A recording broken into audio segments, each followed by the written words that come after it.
Dr. Marcus Chen never imagined his medical career would lead him to the bridge of an alien warship, surrounded by creatures that looked like they'd stepped out of humanity's darkest nightmares.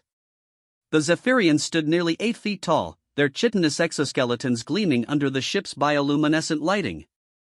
6 arms sprouted from their torsos, each ending in razor-sharp claws that could slice through steel like paper. Their heads resembled those of praying mantises, with compound eyes that reflected every spectrum of light and mandibles that clicked ominously when they spoke. Yet here Marcus stood, his modest human frame dwarfed by the alien warriors, holding nothing but a medical bag and his determination to save lives. The irony wasn't lost on him. 6 months ago, these same beings had been humanity's greatest threat. Now, they were reluctant allies in a war against something far worse. The Devourers had appeared from the dark spaces between galaxies like a cosmic plague. Unlike other alien species humanity had encountered, the Devourers weren't interested in territory, resources, or even conquest in any traditional sense. They consumed entire worlds, stripping them of all organic matter and leaving behind nothing but barren rock floating in space. Planets that had thrived for millions of years became lifeless husks in mere days. When the Devourers reached the outer rim of known space, every civilized species had been forced to make an impossible choice: unite or face extinction alone.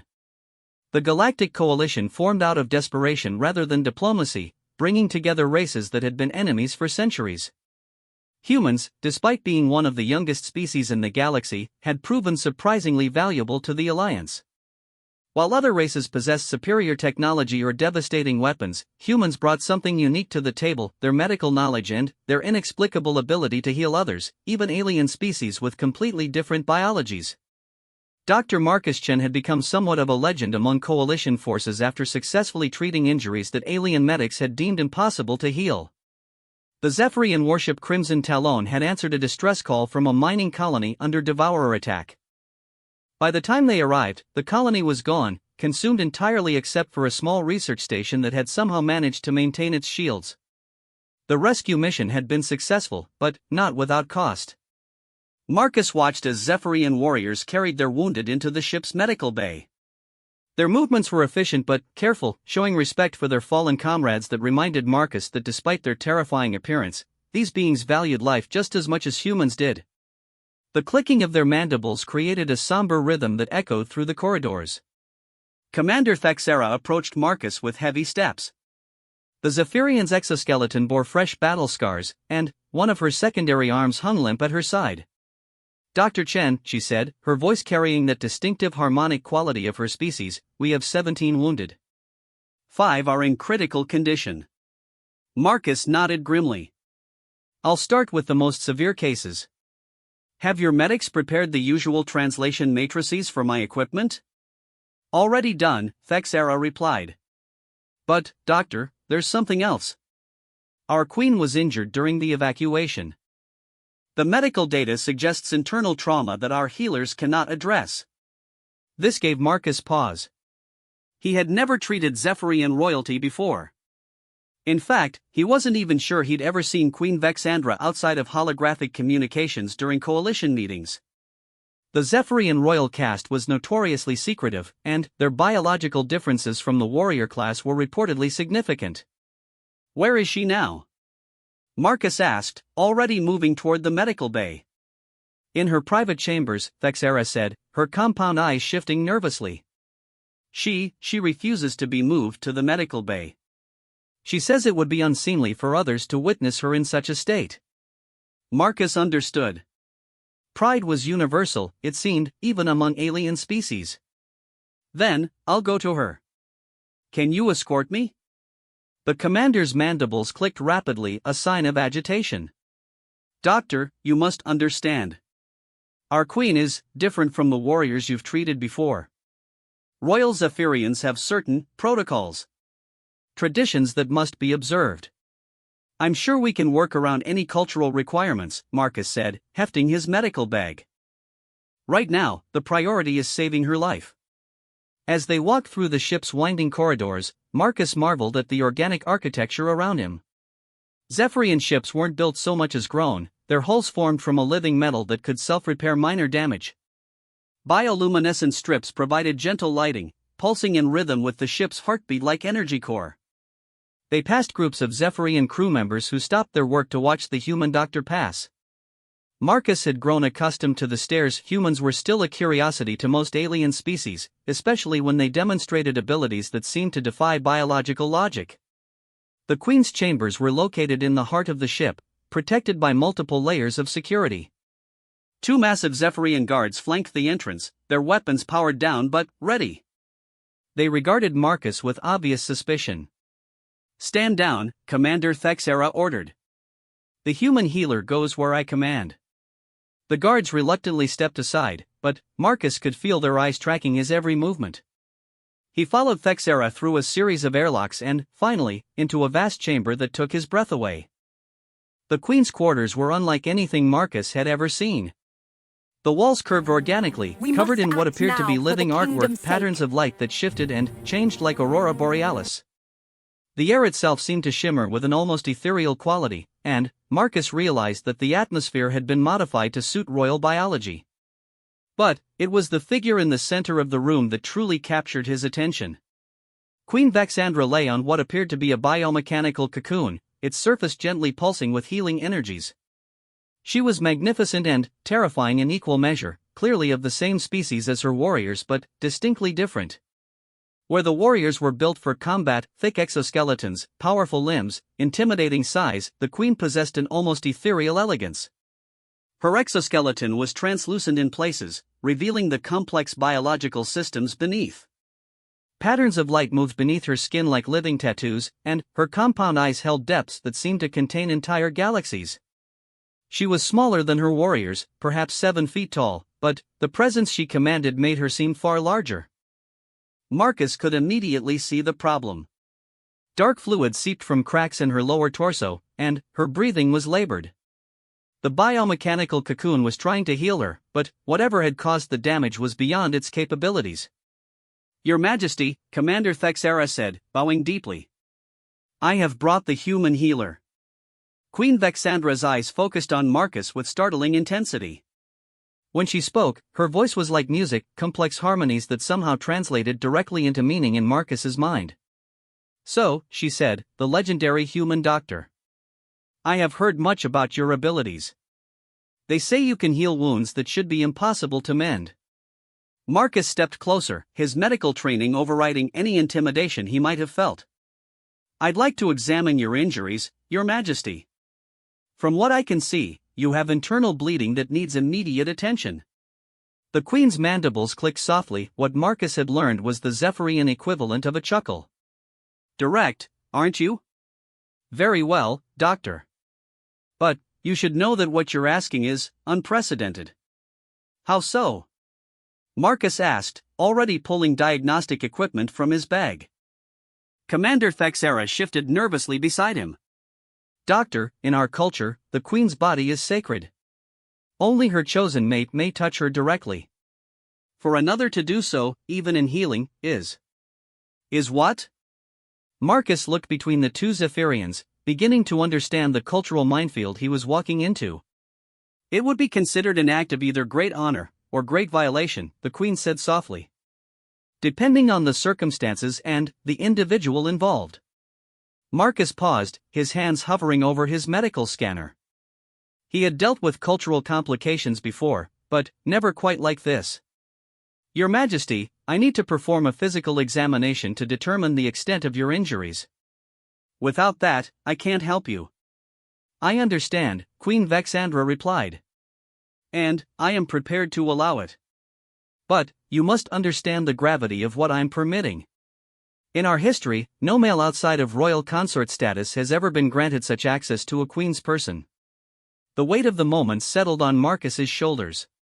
He was a doctor first, but he was also a representative of humanity in this vast galactic community. How he handled this situation could have implications far beyond the medical emergency at hand. "I give you my word as a physician," Marcus said solemnly, "that I will conduct myself with the utmost professional respect and will do nothing beyond what is medically necessary to save your life." Queen Vexandra studied him for a long moment, her compound eyes reflecting his image in thousands of faceted mirrors. "I believe you, Dr. Chen. Proceed." Marcus activated his medical scanner and began his examination. The device had been modified with Zephyrian translation protocols, allowing it to interpret alien biology and display the results in terms he could understand. What he saw made his heart sink. The queen hadn't just been injured, she had been poisoned. The dark fluid leaking from her wounds contained traces of devourer biotoxins, substances specifically designed to prevent healing and cause maximum suffering. Worse, the toxins were spreading through her system, targeting her vital organs with deadly precision. "This is worse than I thought," Marcus said grimly. "The devourers didn't just hurt you, they infected you with something designed to kill slowly and painfully." Queen Vexandra's breathing became more labored. "I suspected as much. Our biohealers have been ineffective. How long do I have?" Marcus ran additional scans, his expression growing more concerned. "At this rate of progression, maybe 6 hours. But I think I can help. I've encountered devourer biotoxins before, and I've developed some treatments that have proven effective." "What do you need?" Commander Fexera asked. "I need to perform emergency surgery," Marcus said. "The toxins have created infected pockets throughout her abdomen. I have to remove the infected tissue and flush out the remaining toxins before they reach her heart." The queen's mandibles clicked rapidly. "Surgery? You mean direct physical intervention?" "Yes," Marcus said, already preparing his surgical kit. "I'll need to make incisions, remove the damaged tissue, and clean out the infection. It's the only way to save your life." Silence fell over the chamber. Marcus could sense the cultural weight of what he was proposing, but medical necessity had to take priority. Every minute they delayed reduced the queen's chances of survival. "Your Majesty," Commander Thexera said carefully, "perhaps we should contact the royal healers on the home world." "Surely there must be another way." "There's no time," Marcus interrupted. "By the time we could reach another healer, she'll be dead. I need to start the procedure now." Queen Vexandra closed her compound eyes, her breathing shallow and pained. When she opened them again, Marcus saw a resolve that reminded him why she was royalty. "Do it," she said simply. Marcus nodded and began preparing for surgery. He activated his portable surgical suite, devices that projected sterile fields and provided the necessary tools for the operation. As he worked, he explained each step to help put the queen at ease. "I'm going to need to expose the affected area," he said gently. "The biomechanical cocoon will need to be deactivated temporarily." "Understood," the queen replied, though Marcus could detect tension in her voice. As the cocoon powered down, Marcus got his first clear view of the queen's injuries. The damage was extensive, multiple puncture wounds that had allowed the devourer toxins to penetrate deep into her body cavity. The poison had created a network of infection that was slowly spreading toward her vital organs. Marcus began the delicate work of cleaning and treating the wounds. His hands moved with practiced precision, guided by years of experience and an intuitive understanding of biological systems that had made him famous throughout the coalition. As he worked, he became aware that Queen Vexandra was watching his every movement with intense concentration. Her compound eyes tracked his hands as he carefully removed infected tissue and applied counteragents to neutralize the remaining toxins. "You have very gentle hands," she observed, her voice barely above a whisper. Marcus smiled without looking up from his work. "My grandmother always said I had the touch of a healer. I used to think it was just something she said to make me feel special, but after treating so many different species, I'm starting to think there might be something to it." "The coalition medical reports about you are quite remarkable," the queen continued. "They say you can heal injuries that should be impossible to treat, even with our advanced technology." "I don't know about impossible," Marcus replied, carefully extracting another infected section. "I just look at the problem differently than most. When you're working with alien biology, you can't rely on textbook solutions. You have to listen to what the body is telling you and respond accordingly." The surgery continued for over an hour. Marcus worked with meticulous care, removing every trace of infected tissue and neutralizing the biotoxins. Throughout the procedure, Queen Vexandra remained conscious and alert, occasionally asking questions about his techniques. Finally, Marcus began the process of closing the wounds. This was where his unique abilities as a human healer truly shone. Instead of simply suturing the incisions, he used a combination of medical technology and what could only be described as intuitive healing touch to encourage the Queen's natural regenerative processes. As his hands moved over the treated areas, Marcus felt the familiar sensation that accompanied his healing work, a warmth that seemed to flow from within him and into his patient. It was something he had never been able to explain scientifically, but the results spoke for themselves. Queen Vexandra gasped softly as the healing energy flowed through her. "What are you doing?" she asked, her voice filled with wonder rather than alarm. "I'm not entirely sure," Marcus admitted. "It's something that seems to happen when I treat patients, regardless of species. My theory is that humans have some kind of innate bioelectric field that can stimulate healing in other organisms." The Queen's compound eyes widened. "I can feel it," she whispered. "It's like sunlight flowing through my body. The pain is fading." Marcus continued his work, focusing on channeling whatever healing energy he possessed into helping the Queen's body recover from the trauma. As he worked, he noticed something unusual happening to her exoskeleton. The translucent sections were beginning to glow with a soft, pearl-like luminescence. "Your Majesty," Commander Thexera said from where she had been standing guard, "your royal markings, they're becoming visible." Marcus looked up to see what she meant. Patterns of light were emerging beneath the Queen's exoskeleton, creating intricate designs that seemed to pulse in rhythm with her heartbeat. It was breathtakingly beautiful. "I haven't seen the royal luminescence this bright in years," the Queen said softly, her voice filled with amazement. "Not since before the war began." "Is that significant?" Marcus asked, still maintaining his healing touch on her wounds. "Royal Zephyrians only display full luminescence when we feel completely safe and at peace," she explained. "It's been so long since I felt that way that I had forgotten what it looked like." Marcus smiled, feeling a deep sense of satisfaction as he watched the Queen's vitals stabilize on his monitors. The surgery had been successful, the biotoxins were neutralized, the infected tissue removed, and her body was already beginning to heal itself with remarkable speed. As he prepared to finish the procedure, Marcus realized that Queen Vexandra was studying him with an intensity that made him slightly uncomfortable. There was something in her compound eyes that he couldn't quite interpret, gratitude, certainly, but something deeper as well. "Dr. Chen," she said quietly, "what you have done for me today goes far beyond medical treatment. In our culture, the act of healing touch between individuals creates a bond of profound significance." Marcus paused in his work, sensing that he was about to learn something important about Zephyrian society. "What kind of bond?" The Queen exchanged a meaningful look with Commander Thexera before answering. "Among our people, the sharing of healing energy is considered one of the most intimate acts possible. It creates a connection between the healer and the healed that transcends mere medical treatment." "I see," Marcus said carefully. "And what does that mean, exactly?"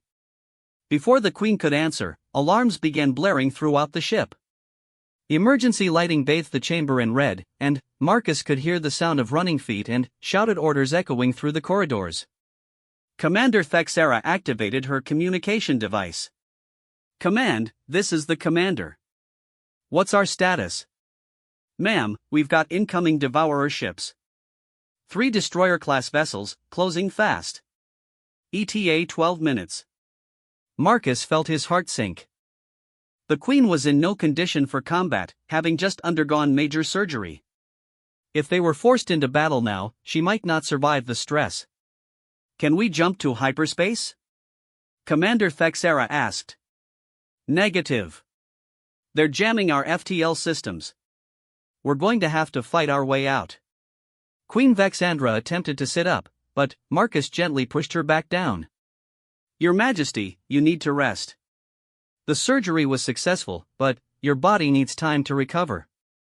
"Doctor," she said urgently, "if we're going into battle, I need to be on the command deck.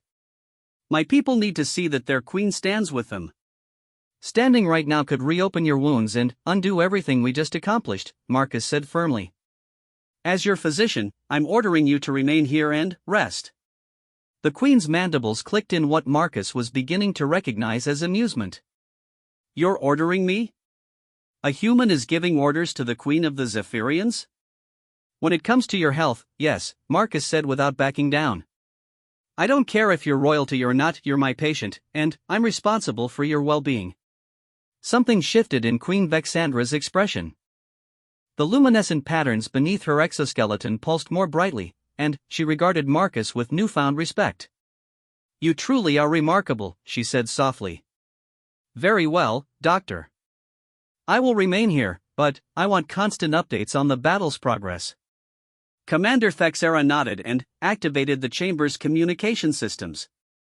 Holographic displays materialized around them, showing the tactical situation in real time. Marcus watched with growing concern as the three Devourer ships approached, their dark hulls bristling with weapons designed to strip away life itself. The battle began with devastating intensity.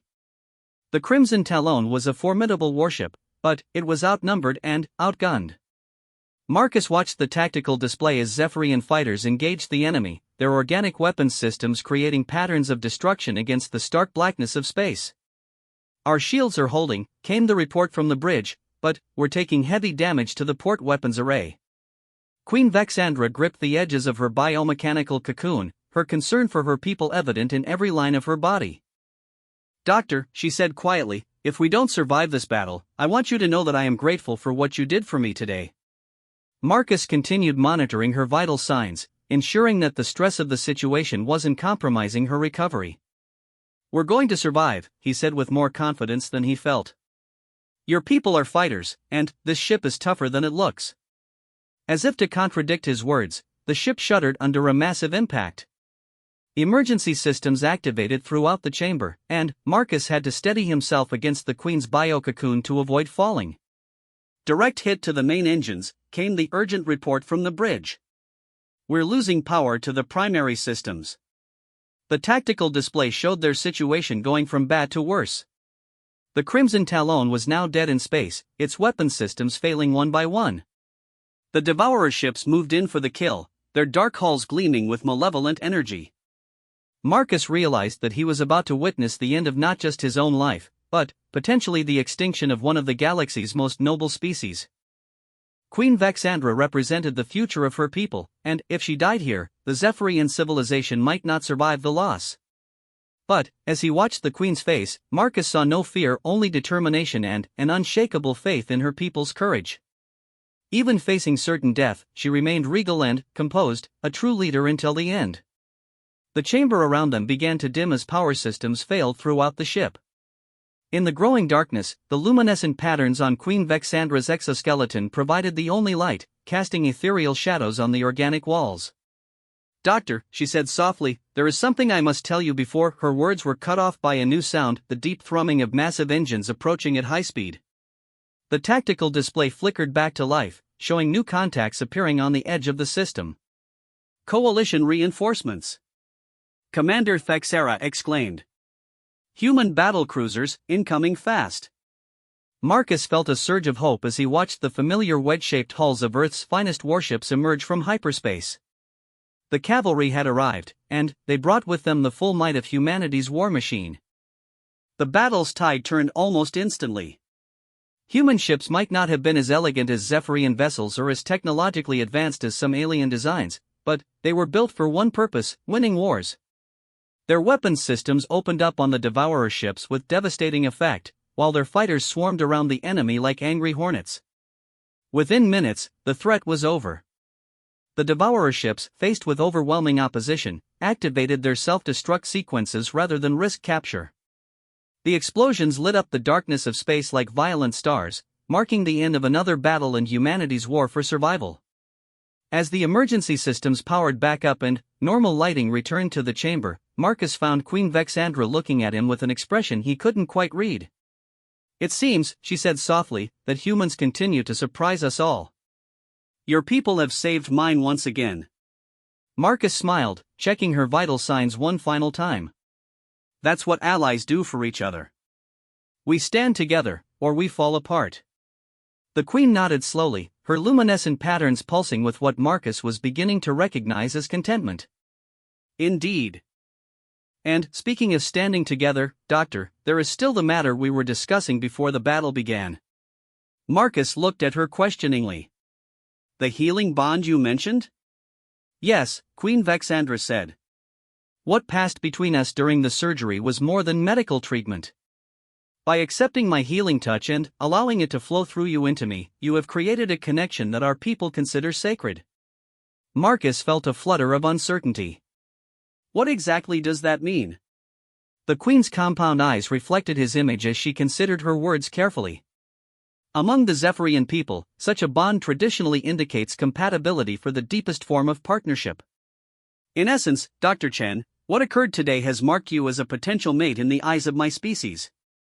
The words hit Marcus like a physical blow. He stared at the alien queen, trying to process the implications of what she had just told him. The cultural complications he had worried about earlier seemed trivial compared to this revelation. Your Majesty, he said slowly, I think there may be some kind of misunderstanding. There is no misunderstanding, Queen Vexandra said gently. I am not saying that you are bound to me, or that you must accept such a role. I am simply explaining the significance of what occurred between us from my people's perspective. Marcus ran his hands through his hair, trying to wrap his mind around the situation. This is a lot to process. I understand, the Queen said. And I want you to know that there is no pressure or expectation. What matters most is that you saved my life, and, for that, my people and I will be forever in your debt. As if summoned by her words, the chamber doors opened to admit a group of Zephyrian nobles and officers. They approached the Queen's biococoon with obvious relief and reverence, but Marcus noticed that they regarded him with a new kind of respect, something that went beyond gratitude for his medical skills. Your Majesty, one of the nobles said, bowing deeply, the ship is secure, and coalition reinforcements have established a protective perimeter. We are ready to proceed to the rendezvous point. Queen Vexandra nodded regally. Excellent. And the wounded? All recovering well, thanks to the human doctor's intervention, Commander Thexera reported. Several of our warriors owe their lives to his skills. The Queen's gaze returned to Marcus, and he saw something in her compound eyes that made his heart skip a beat, not fear or alien inscrutability, but warmth and genuine affection. Dr. Chen, she said formally, I hereby extend to you an invitation to visit our homeworld as an honored guest of the Zephyrian people. There is much we could learn from each other. Marcus realized that he was standing at a crossroads that would determine not just his own future, but, potentially, the relationship between two species. The healing touch that had saved the Queen's life had opened doors he never could have imagined. As he looked into those alien eyes that somehow seemed so familiar, Marcus made his decision. 3 weeks had passed since the battle that changed everything, and Dr. Marcus Chen found himself standing on the observation deck of the Coalition flagship Terra's Pride, staring out at the swirling blue-green atmosphere of Zephyria Prime. The planet hung before them like a living jewel, its surface covered in the organic cities that housed billions of the insectoid aliens who had become humanity's most unexpected allies. The journey to the Zephyrian homeworld had been filled with cultural briefings, diplomatic preparations, and endless speculation about the implications of Marcus's unique bond with Queen Vexandra. Coalition Command had initially been concerned about the political ramifications, but, as reports of the Queen's complete recovery spread throughout the galaxy, the focus shifted to the potential benefits of strengthened human-Zephyrian relations. Marcus himself remained conflicted about the entire situation. He was a doctor, not a diplomat, and the idea that his medical treatment had created some kind of sacred bond with an alien queen seemed like something out of a science fiction novel rather than his reality. Yet he couldn't deny the pull he felt toward the mysterious monarch who had shown such grace and strength in the face of mortal danger. The invitation to visit Zephyria Prime had come with unprecedented honors. Marcus would be the first human ever granted access to the royal city of Nexusthera, the ancient capital that had stood for over 10,000 years. The cultural significance was staggering. Previous alien ambassadors had been received in orbital stations, never on the sacred soil of the homeworld itself. Captain Sarah Morrison, the commanding officer of Terra's Pride, approached Marcus at the observation window. She was a veteran of the Devourer War, her weathered face bearing the scars of countless battles, but she regarded Marcus with obvious respect. Final preparations are complete, Doctor, she said. The shuttle is ready for your departure. I have to say, I'm a bit envious. You're about to see sights that no human has ever witnessed. Marcus nodded, though his stomach churned with nervous energy. Any last-minute advice from the diplomatic corps? Captain Morrison smiled grimly. Their advice boils down to don't accidentally start an interspecies incident. But, honestly, Doctor, I think you've already proven that you can handle yourself in unprecedented situations. Trust your instincts. The shuttle Harmony had been specially modified for the journey to Zephyria Prime. The passenger compartment was equipped with atmospheric processors that could adjust to Zephyrian environmental preferences, and the hull was inscribed with peaceful intentions in 17 different alien languages. As Marcus settled into his seat, he reflected on how surreal his life had become. Commander Thexera served as his escort, having volunteered for the assignment over dozens of other high-ranking officers. During the journey, she had proven to be an excellent guide to Zephyrian culture and customs. Her initial wariness of humans had evolved into genuine friendship, and she seemed to take personal pride in preparing Marcus for his historic visit. As we approached the homeworld, Thexera explained, her mandibles clicking in what Marcus had learned indicated excitement, you will see the great biocities that house our people. They are living organisms themselves, grown rather than built, and they respond to the needs of their inhabitants. Through the shuttle's transparent aluminum windows, Marcus watched as they descended through Zephyria Prime's atmosphere. The planet's surface was unlike anything in human space. Vast networks of organic structures sprawled across continents, their surfaces pulsing with bioluminescent energy. Rivers of light flowed between the cities, connecting them in a web of living communication. It's incredible, Marcus breathed, pressing his face to the window. How do they maintain the balance between technology and biology? For our people, there is no separation, Thexera replied. We grow our cities, breed our ships, and cultivate our tools. What you call technology, we consider gardening on a massive scale. As they approached the capital city of Nexusthera, Marcus could see that it was the largest of the biocities, a sprawling organism that covered an area the size of Texas. Spires of living coral reached toward the sky, their surfaces covered in photosynthetic membranes that gleamed like emeralds in the planet's twin suns. The shuttle touched down on a landing pad that literally opened like a flower to receive them. As the atmospheric processors equalized pressure and composition, Marcus felt a moment of profound anticipation. He was about to step onto an alien world as an honored guest rather than a medical emergency responder. The airlock opened with a soft hiss, and Marcus got his first taste of Zephyrian air. It was thick and humid, carrying scents that reminded him of deep forests and ocean tides. As he stepped out of the shuttle, he was immediately struck by the sensation of walking on something alive. The landing pad's surface was soft and slightly warm, responding to his footsteps with gentle pulses of light. A delegation of Zephyrian nobles waited to greet them, their exoskeletons polished to mirror brightness and adorned with ceremonial insignia. They moved with the same fluid grace that Marcus had observed in the Queen, but their compound eyes tracked his every movement with obvious curiosity. The lead noble stepped forward and spoke in the harmonic tones of the Zephyrian language. Marcus's translation device converted the words into meaning he could understand. Welcome, Dr. Chen of the human people. We are honored by your presence on our sacred world. Marcus bowed slightly, trying to remember the cultural protocols he had studied during the journey. Thank you for your hospitality. It is an honor to be here. The delegation formed an escort around Marcus and Thexera as they made their way through the biocity's living corridors. The walls around them were translucent, revealing the complex circulatory systems that carried nutrients and information throughout the urban organism. Occasionally, Marcus could see Zephyrian citizens moving through adjacent passages, their movements creating patterns of light that flowed like neural signals through the city's nervous system. The city is aware of your presence, one of the nobles explained. It has never hosted a human before, so it is quite curious about your biological signature. Marcus looked around nervously. Is that safe? I mean, I'm not going to cause some kind of allergic reaction, am I? The noble's mandibles clicked in amusement. Quite the contrary. The city finds your presence soothing. Human bioelectric fields appear to have a calming effect on our living architecture. As they traveled deeper into the biocity, Marcus began to understand the true scope of Zephyrian civilization. This wasn't just advanced technology disguised as biology, it was an entirely different approach to existence, one where the line between creature and creation had been completely erased. Citizens moved through the city like cells through a vast organism, each playing their part in maintaining the greater whole. They eventually arrived at what appeared to be a massive organic cathedral, its walls reaching hundreds of meters into the air and covered in intricate patterns that seemed to shift and change as Marcus watched.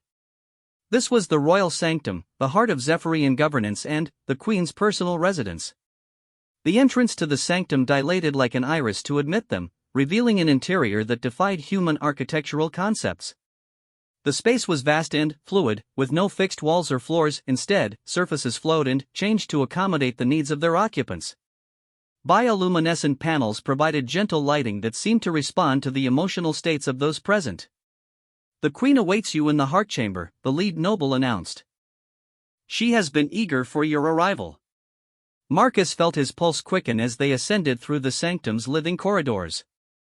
The last time he had seen Queen Vexandra, she had been recovering from surgery aboard a warship. Now he would meet her on her home territory, surrounded by the full majesty of her people's civilization. The heart chamber was exactly what its name implied, a spherical room at the center of the royal sanctum, its walls pulsing with a rhythm that Marcus realized matched his own heartbeat. The chamber's surface was completely transparent from the inside, providing a panoramic view of the biocity sprawling in all directions. Queen Vexandra stood at the chamber's center, and Marcus's breath caught in his throat. Away from the sterile environment of the warship, surrounded by the living beauty of her world, she was even more magnificent than he remembered. Her exoskeleton gleamed with health, and the luminescent patterns beneath her skin pulsed with vibrant life. She wore garments that seemed to be made of solidified light, flowing around her form like liquid starshine. "Dr. Chen," she said, her harmonic voice filling the chamber with music. "Welcome to Zephyria Prime. I trust your journey was comfortable?" Marcus stepped forward, acutely aware that they were alone except for the omnipresent sensation of the city's awareness surrounding them. "Your Majesty, it's incredible. Your world is beyond anything I could have imagined." The Queen's compound eyes reflected his image as she studied his face. "You seem different," she observed. "More at peace than when I last saw you." Marcus considered her words. She was right. Something about this place, about being surrounded by the living harmony of Zephyrian civilization, did make him feel more relaxed than he had in months. "There's something about your world that's very calming. It feels alive in a way that human cities never do."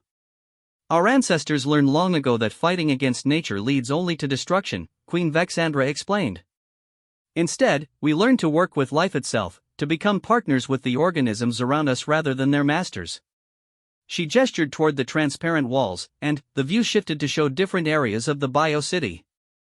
Marcus watched in amazement as he saw Zephyrian children playing in gardens that responded to their laughter, artists working with living sculptures that grew and changed according to their vision, and scientists conducting research with organisms that seemed to participate actively in their own study. "It's beautiful," Marcus said softly. "But I have to ask, why am I really here? I'm honored by the invitation, but this seems like more than just diplomatic courtesy." Queen Vexandra turned to face him fully, and Marcus felt the full force of her attention like a physical weight. "You are here because what happened between us aboard the Crimson Talon was more significant than you realize. The healing bond we shared is not something that occurs randomly, it requires compatibility on levels that go deeper than mere biology." Marcus felt his mouth go dry. "What are you saying?" "I am saying that the connection we felt during your treatment of my injuries indicates a resonance between our life forces that is extraordinarily rare," the Queen explained. "In the history of our people, such bonds have been formed fewer than a dozen times, and never before with a member of another species." The implications of her words hit Marcus like a shockwave. "Are you suggesting that we're compatible? In ways that should be impossible?"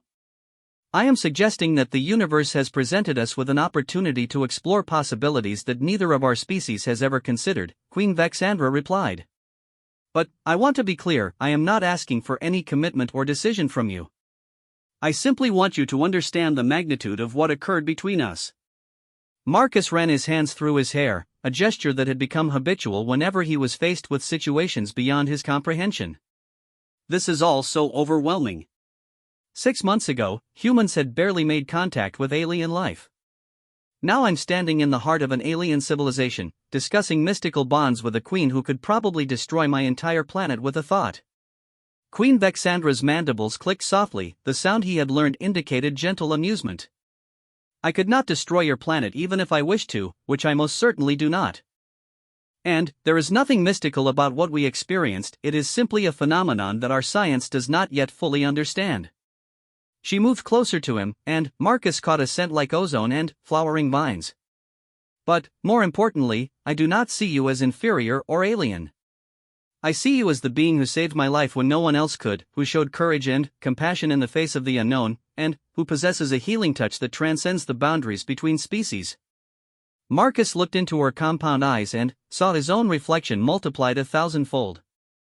In each tiny facet, he could see himself from a slightly different angle, creating a mosaic of humanity viewed through alien perception. It was disorienting and beautiful at the same time. What would it mean, he asked quietly. If I chose to explore this bond between us, what would that look like? I do not know, Queen Vexandra admitted. This is uncharted territory for both our peoples. But I believe it could lead to understanding between our species that goes far beyond mere alliance. We could become bridges between worlds, living proof that cooperation is possible even across the greatest of differences. Before Marcus could respond, the chamber's walls suddenly pulsed with urgent patterns of red and gold. Queen Vexandra immediately tensed, her graceful movements becoming sharp and alert. What is it? Marcus asked, recognizing the signs of emergency even in an alien context. An urgent communication from the outer defense stations, the Queen replied, activating control interfaces that flowed up from the chamber's floor. Holographic displays materialized around them, showing tactical information that made Marcus's blood run cold. The Devourers had returned, not in small raiding groups, but in a massive fleet that dwarfed anything previously seen. Hundreds of their dark ships moved through space like a plague of locusts, consuming everything in their path as they advanced toward the core worlds of the Coalition. How many? Queen Vexandra asked the unseen communications officer. Preliminary scans indicate over 300 vessels, Your Majesty. They appear to be heading directly for the Terran system. Marcus felt his heart drop into his stomach. Earth was under threat, and he was trillions of miles away on an alien world. I need to get back to my people, he said urgently. Of course, Queen Vexandra replied immediately. But, Marcus, may I call you Marcus, there is something you should know. The Devourers are not attacking randomly. Our intelligence suggests they have specifically targeted Earth because of the strategic importance of human healing abilities. The revelation hit Marcus like a physical blow. They're coming for us because of what we can do? Because of healers like me? Yes, the Queen said grimly. The Devourers have learned that human medical techniques can counter their biotoxins and heal the damage they inflict. They see your people as a threat to their ability to consume life itself. Marcus stared at the tactical display, watching the swarm of enemy ships advancing toward his homeworld. Everything he cared about was in danger, and it was partially because of abilities that he had always considered a blessing. I have to go, he said firmly. My people will need every healer they can get. And they shall have them, Queen Vexandra declared.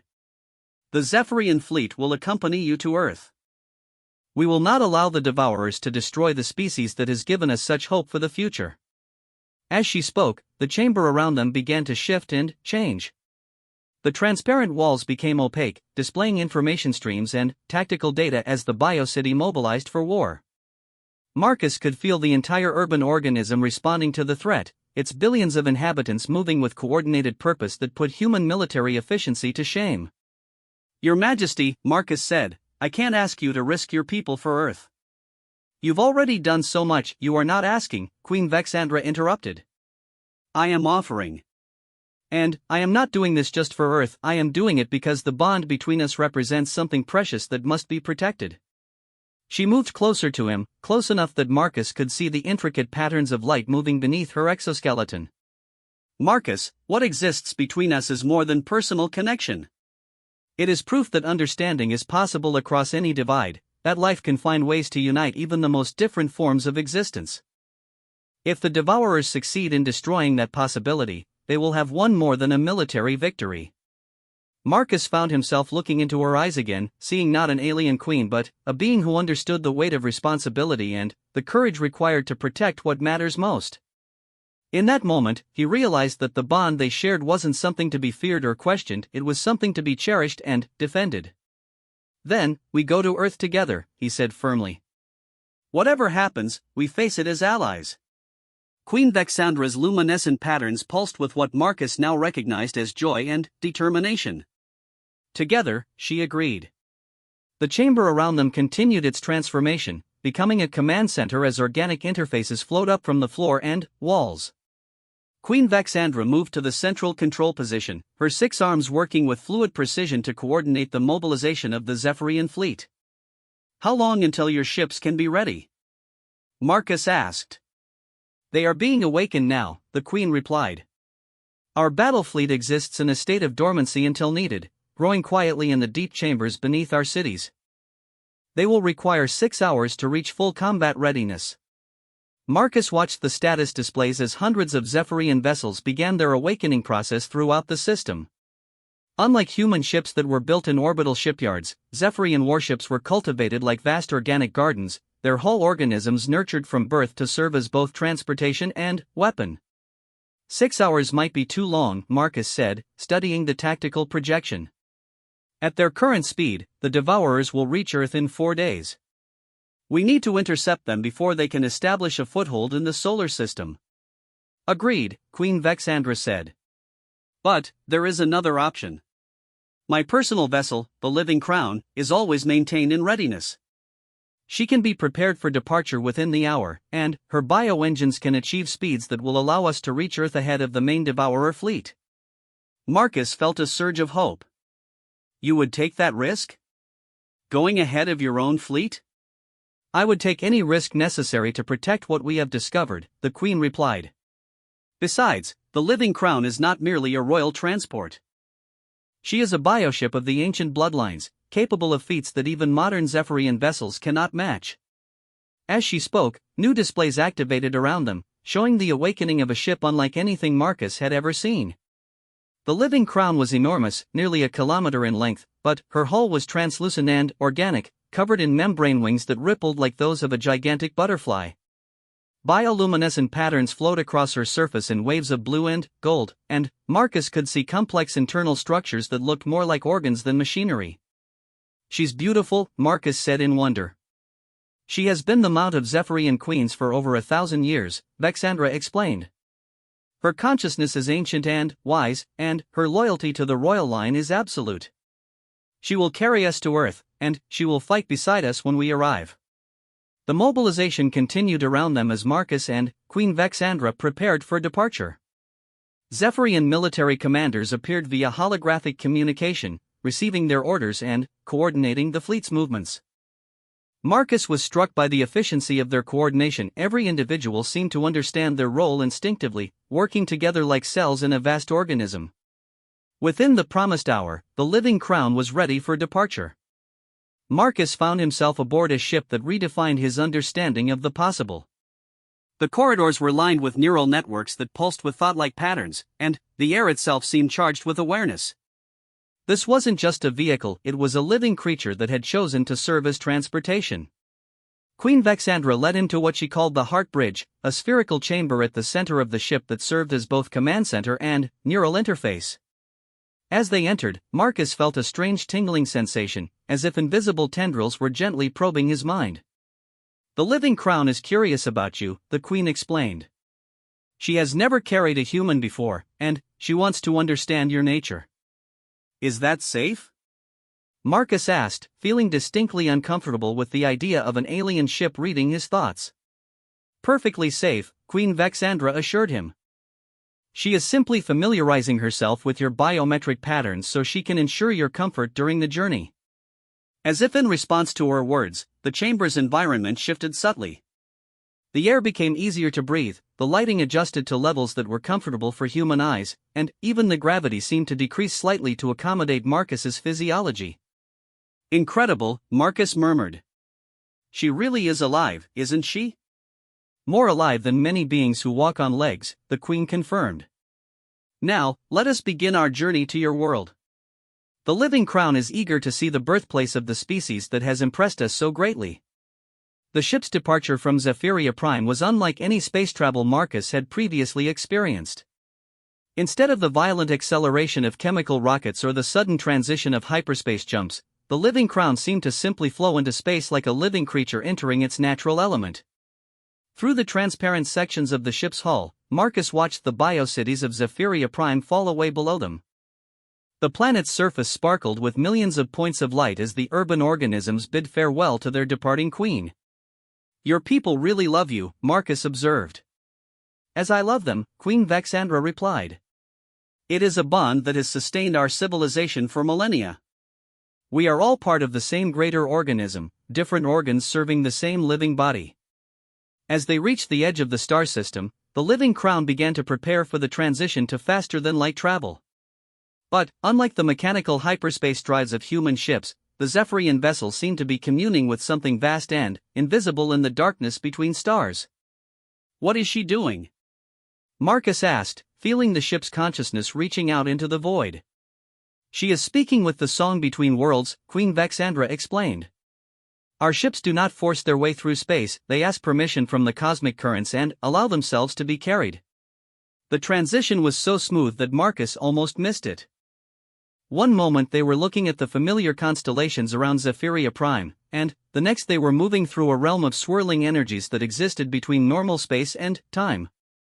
Colors that had no names flowed around the ship's hull, and Marcus could swear he heard music in the distance. "How long until we reach Earth?" he asked. "The living crown estimates 18 hours, the Queen replied. "We will arrive well ahead of the Devourer fleet, giving us time to coordinate with your people's defenses." As the ship settled into its journey through the cosmic currents, Marcus found himself alone with Queen Vexandra in the Heart Bridge. The isolation and the strange beauty of their surroundings created an atmosphere of intimacy that made him acutely aware of the bond between them. "Are you afraid?" the Queen asked softly. Marcus considered the question. "Terrified," he admitted. "Not just for Earth, but for everything this represents. Whatever happens in the next few days is going to change the galaxy forever." "Change is the nature of life," Queen Vexandra said, moving closer to him. "What matters is whether we face it alone or together." She reached out with one of her delicate hands, and Marcus found himself accepting her touch without hesitation. The moment their skin made contact, he felt the same warmth that had flowed between them during her surgery, a connection that transcended the physical and touched something deeper. "Whatever happens," Marcus said, looking into her compound eyes, "I'm glad we're facing it together." As the living crown carried them through the space between worlds toward an uncertain future, Marcus realized that he was no longer just a human doctor treating alien patients. He had become something new, a bridge between species, a living symbol of the unity that might be their only hope against the darkness that sought to devour all life. The war for the galaxy's future was about to begin, and at its center stood an impossible love that might be the key to salvation itself. The Sol system had never looked more beautiful or more vulnerable. As the living crown dropped out of her faster-than-light journey at the edge of Earth's solar neighborhood, Marcus Chen felt his heart clench at the sight of his home star burning bright against the cosmic darkness. Somewhere in that warm glow was humanity's birth world, currently preparing for a battle that would determine whether his species survived to see another century. Queen Vexandra stood beside him in the Heart Bridge, her luminescent patterns pulsing with a steady rhythm that Marcus had learned indicated calm determination. The ancient bioship's consciousness touched their minds gently, sharing sensor data that revealed both hope and danger in equal measure. Earth's orbital defenses had been significantly reinforced since the beginning of the Devourer War. Massive space stations bristled with weapons designed to protect humanity's homeworld, while patrol fleets moved in coordinated patterns throughout the system. But Marcus could see that it wouldn't be enough, not against the massive armada that was still racing toward them through interstellar space. "Your people have done well with their preparations," Queen Vexandra observed, studying the tactical displays that flowed around them like living streams of light. "But they are thinking in terms of traditional warfare. The Devourers do not fight battles, they orchestrate extinctions." Marcus nodded grimly.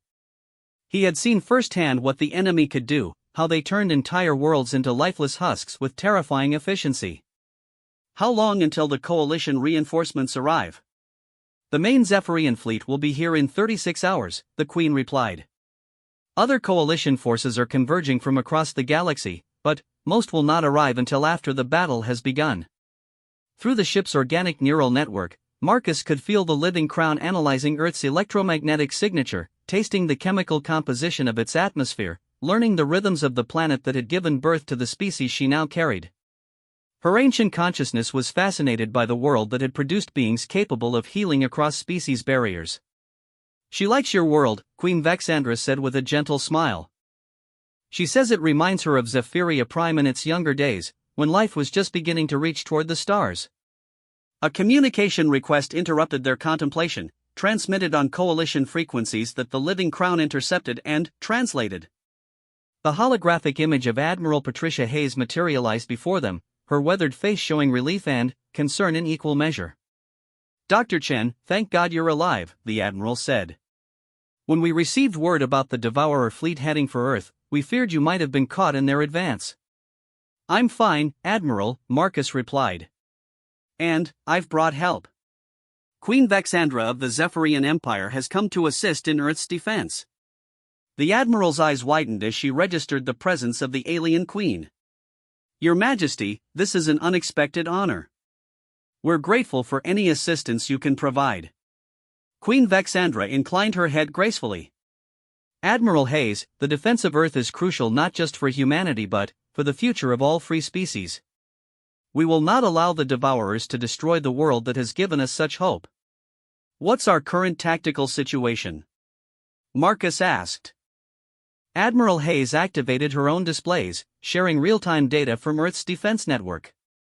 "The Devourer fleet will reach the outer system in 42 hours.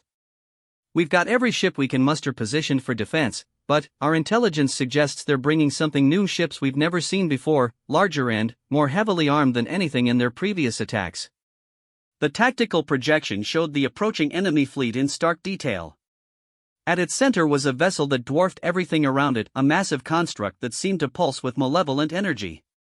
Unlike the smaller Devourer ships, which were clearly mechanical, this behemoth appeared to be partially organic, its hull covered in what looked like tumorous growths. "What in God's name is that thing?" Admiral Hayes breathed. Queen Vexandra studied the image with obvious concern. "That is a Harvest Master, a vessel we have only heard described in the most ancient Zephyrian records.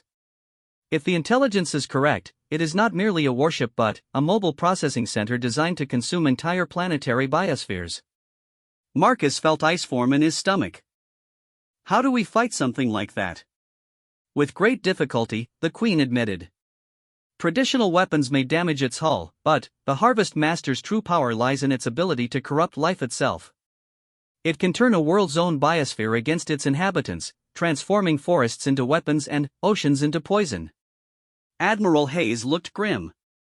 "Then, we need to keep it away from Earth at all costs." "Can your fleet intercept them before they reach the inner system?" "The Living Crown and I can harass their advance forces," Queen Vexandra said, "but we cannot stop the entire fleet alone. We need to coordinate our efforts with Earth's defenses and the incoming coalition reinforcements." Over the next several hours, Marcus found himself at the center of the most complex military operation in human history. The Heart Bridge of the Living Crown became a command center for multiple species as holographic representatives of coalition forces appeared around them. Zephyrian fleet commanders shared tactical data with human admirals, while Crystalline Union strategists worked alongside tentacled collective analysts to develop battle plans.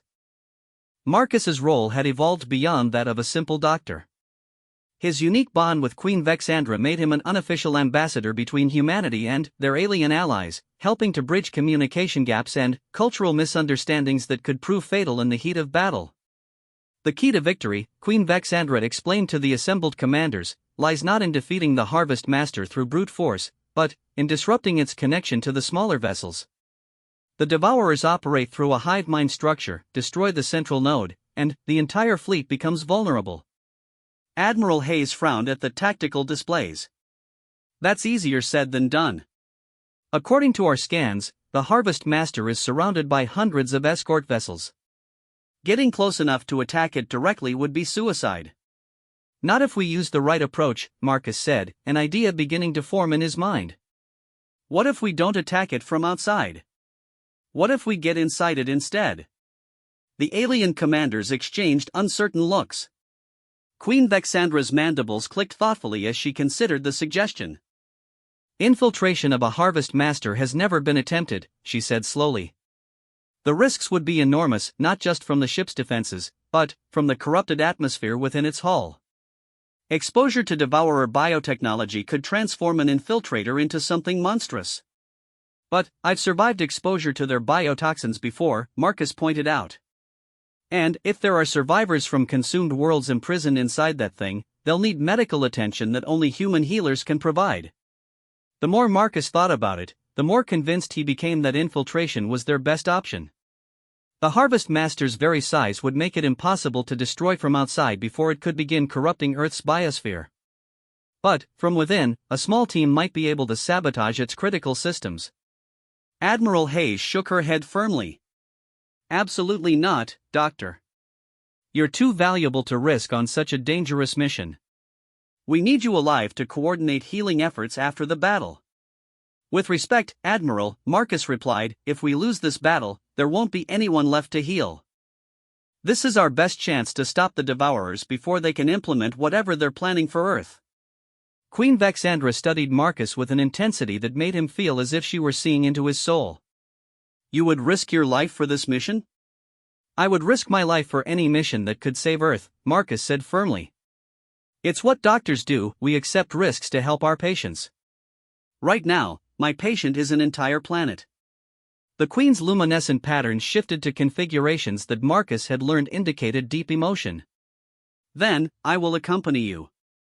If you are determined to attempt this infiltration, you will not go alone. The holographic commanders erupted in protests. The idea of risking both Marcus and Queen Vexandra on such a dangerous mission seemed insane to military minds trained in conventional strategy. But Marcus could see the logic in their partnership. They would need both human healing abilities and Zephyrian biotechnology expertise to succeed inside a Harvest Master. Admiral Hayes finally raised her hand for silence. This is madness, but it might be our only option. If you're both determined to attempt this, we'll provide whatever support we can. Plans began forming rapidly around them.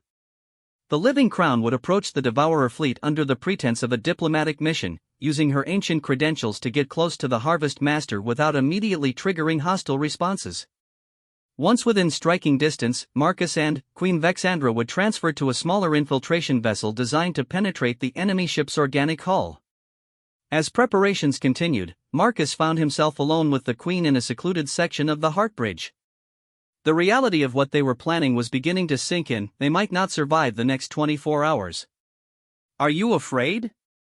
Queen Vexandra asked, echoing her question from their journey to Earth. Terrified, Marcus admitted again. But, also, grateful. Grateful? Marcus looked out at the stars visible through the ship's transparent sections.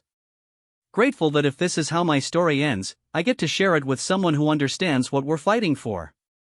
Queen Vexandra moved closer, her 6 arms creating a graceful pattern as she reached out to touch his face. Marcus Chen, you have shown me possibilities I never dreamed existed. Whatever happens in the coming battle, I want you to know that meeting you has been the greatest gift of my long life. Before Marcus could respond, she leaned forward and pressed her mandibles gently against his lips, the Zephyrian equivalent of a kiss.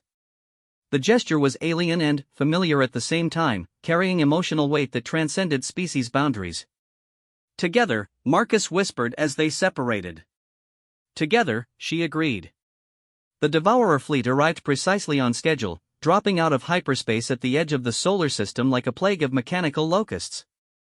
The sight of them chilled Marcus to the bone. Hundreds of dark vessels arranged in precise formations around the massive bulk of the Harvest Master. Even at extreme range, he could feel the malevolent intelligence directing their movements. Earth's defense forces moved into position with practiced efficiency. Admiral Hayes had deployed the human fleet in a series of concentric spheres around the inner system, while coalition reinforcements that had already arrived took up supporting positions. The Living Crown hung apparently alone in the space between the two forces, broadcasting diplomatic frequencies toward the approaching enemy. They're responding to our hail, Queen Vexandra reported, her connection to the ship's consciousness allowing her to monitor communications directly. The Harvest Master is curious about our presence here. The response came in the form of a communication beam that carried more than just audio and visual data. Marcus could feel the alien intelligence probing at the edges of his mind, trying to understand what it was encountering. The sensation was deeply disturbing, like having cold fingers rummage through his thoughts. When the Harvest Master's commander appeared on their displays, Marcus understood why the Devourers were so feared throughout the galaxy. The being that looked back at them was a horror beyond description, once living flesh corrupted and twisted by biomechanical implants until no trace of its original nature remained. Its voice, when it spoke, carried the sound of worlds dying. "Zephyrian Queen," it said in tones that made Marcus's skin crawl, "you come to us bearing the stench of the healing plague. Do you offer yourself for consumption, or do you seek to delay the inevitable?" Queen Vexandra replied with regal composure that impressed Marcus with its courage. "I come to offer you terms for the surrender of this system. Surely even the Devourers can appreciate the value of negotiation over wasteful combat." The corrupted being that commanded the Harvest Master made a sound that might have been laughter. "Terms? You will all be consumed, Queen of Insects. Your healing abilities will be studied and, corrupted, turned into weapons that will make the galaxy's suffering even more exquisite." "Then, you refuse to negotiate?" "I refuse nothing. Come closer, little queen. Let us examine your ship and your companions. Perhaps we will allow you to witness the consumption of the healing world before we process you for biomass." The communication ended, leaving Marcus and Queen Vexandra alone with the knowledge that they were about to enter the heart of absolute evil. The living crown began moving toward the Devourer fleet, her ancient consciousness radiating calm determination despite the horror that awaited them. As they approached the Harvest Master, Marcus got his first clear view of the monstrosity. The ship was over 5 kilometers long, its hull a writhing mass of organic and mechanical components that defied any coherent design philosophy. Tendrils as thick as city blocks extended from its sides, each one tipped with sensors and weapons that tracked their approach. Launching infiltration pod, Queen Vexandra announced to Admiral Hayes and the other coalition commanders. "Maintain communications as long as possible." The pod that detached from the living crown was a marvel of Zephyrian bioengineering, a living vessel designed to penetrate hostile environments and protect its occupants from the most extreme conditions. As Marcus strapped himself into the organic restraints, he felt the pod's consciousness touch his mind briefly, offering what comfort it could. "Remember," Queen Vexandra said as they approached the Harvest Master's hull, "once we're inside, we need to locate the central processing node that controls the fleet's hive mind. Destroying it should disrupt their coordination and give the coalition forces a fighting chance." The pod made contact with the enemy ship's hull, and Marcus watched in fascination and horror as biomechanical drills extended from their vessel to bore through the twisted metal and flesh that protected the Harvest Master's interior. The process was surprisingly quick. Within minutes, they had created an entry point large enough for them to pass through. The interior of the Harvest Master was a nightmare made manifest. Corridors of living metal pulsed with veins that carried corrupted blood, while walls lined with mechanical implants processed screaming data streams from across the galaxy. The air itself was thick with spores designed to corrupt any organic material they contacted. "Stay close to me," Queen Vexandra whispered, her exoskeleton beginning to glow with protective bioluminescence. "My royal immunity should protect us from the worst of the contamination, but the effect has limits." They moved deeper into the ship, following Marcus's medical sensors as they detected signs of life in the vessel's core sections. What they found there nearly broke Marcus's heart. Hundreds of beings from dozens of different species, suspended in biomechanical pods that kept them alive while slowly draining their life force to power the ship's systems. "My God," Marcus breathed, recognizing several species among the prisoners. "They're using them as living batteries." "Not just batteries," Queen Vexandra said grimly, studying the feeding apparatus connected to each pod. "They're harvesting their memories, their experiences, their very essence. This is how the Devourers learn about the species they consume." Among the prisoners, Marcus spotted movement. Some of the beings were still conscious, their eyes tracking the newcomers with desperate hope. He immediately began checking his medical supplies, calculating what he could do to help them. "Marcus," Queen Vexandra said urgently, "we cannot save them all. If we attempt a mass rescue now, we'll alert the ship's security systems before we can reach the central node." Marcus knew she was right, but every instinct as a healer screamed at him to help the suffering beings around them. He compromised by quickly treating the most critically injured prisoners, using his healing abilities to stabilize their conditions without fully freeing them from their restraints. As they worked their way toward the ship's center, the corridors around them became increasingly organic. The mechanical implants gave way to passages that looked like the interior of some vast creature, complete with nerve networks that pulsed with alien thoughts and arterial systems that carried nutrients to unknown destinations. "We're getting close," Queen Vexandra said, consulting biosensors that appeared to be part of her own exoskeleton. The central processing node should be just ahead. What they found was beyond anything Marcus could have imagined. The Harvest Master's central chamber was a spherical space hundreds of meters across, its walls lined with neural interfaces that connected to every system throughout the ship. At the center of the sphere hung a massive brain-like structure, its surface covered with biomechanical implants that processed the consciousness of every being the Devourers had ever consumed. "The collective mind of the Devourer fleet," Queen Vexandra whispered in awe and horror. "Every thought, every strategy, every bit of knowledge they've stolen, it's all stored in there." Marcus studied the structure, his medical knowledge helping him understand its biological components. "It's not just a computer, it's a living brain constructed from the neural tissue of their victims. That's how they maintain perfect coordination across their entire fleet. And that's how we destroy it," the Queen said, producing what appeared to be a biological weapon from within her own body. "This is a neural disruptor. It will cause cascade failures throughout the brain's network, effectively lobotomizing the entire fleet." But, as she prepared to deploy the weapon, alarms began sounding throughout the ship. Security systems activated, and the passages behind them began sealing themselves with rapidly growing organic barriers. "They know we're here," Marcus said, watching as defensive creatures began emerging from hidden alcoves throughout the chamber. The Devourer Guardians were nightmares given form, beings that had once been various alien species, now corrupted beyond recognition and transformed into living weapons. They moved toward Marcus and Queen Vexandra with deadly intent, their biomechanical limbs extending weapons that dripped with corrosive toxins.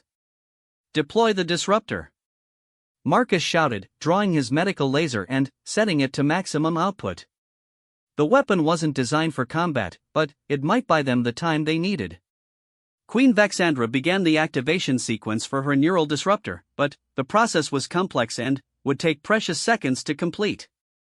Marcus positioned himself between her and the advancing Guardians, his mind racing as he tried to think of ways to delay the creatures.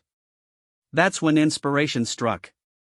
Instead of fighting the Guardians, Marcus activated every healing device in his medical kit and began broadcasting the same bioelectric healing field that had saved Queen Vexandra's life. The energy that flowed from him was anathema to the Devourer's corrupted biology. It sought to heal and restore rather than consume and corrupt. The effect on the Guardians was immediate and dramatic. The creatures stumbled as their corrupted implants began malfunctioning, overloaded by energies that tried to undo the damage that had transformed them into weapons. Some of them began reverting to their original forms, their alien features becoming visible beneath layers of biomechanical corruption. "Marcus, whatever you're doing, keep